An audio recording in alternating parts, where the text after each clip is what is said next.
আল্লাহ সান্ত্বনা দিতেছেন কাসামতুল কিয়ামতা কিসমাইন, কিয়ামতকে দুই ভাগে ভাগ করছি। আমি জানি আপনি একাই চিৎকার দিবেন কিয়ামতের মাঠে উম্মতি উম্মতি বইলা, আর কেউ উম্মতকে স্মরণ করবে না। নবীরা তো মাকেও স্মরণ করবে না, বোনকেও স্মরণ করবে না, সবাই নাফসি নাফসি বলবে। আপনি উম্মতি বইলা চিৎকার দিবেন। বিদায় কিয়ামত আপনার আর আমার মাঝে ভাগ, আর কারো মাঝে না। সালতো তা সাফি তো সাফা, ওই দিন আপনি চাইতে থাকবেন, আমি দিতে থাকবো।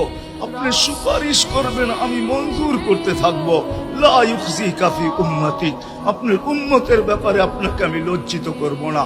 কোরআন আসছে আল্লাহর রাসূলের কাছে, অদ্দুহা ওয়াল লাইলি ইদা সাজা মা ওয়াদ্দাআকা রাব্বুকা ওয়া মা ক্বালা।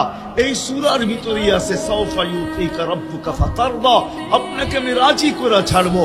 কোরআন যখন নাজিল হইতেন তো কি অবস্থা হইতো উলামারা জানে।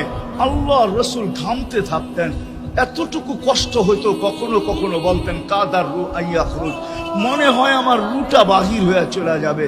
ওই কষ্টের ভিতরে জিবরিল যখন সাওফা ইউতিকা রাব্বুকা ফাতারদা পড়তেছিল, ওইখানেই থামায়া দিছে, জিবরিল থামো। বলছে কেন, সূরা এখনো শেষ হয় নাই।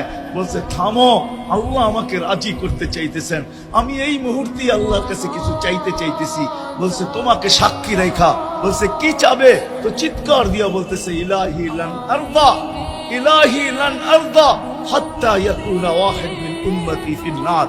ও মাবুদ, ও ইলাহি, ও আল্লাহ, এক উম্মত জাহান্নামে থাকা পর্যন্ত আপনার উপরে রাজি। আল্লাহ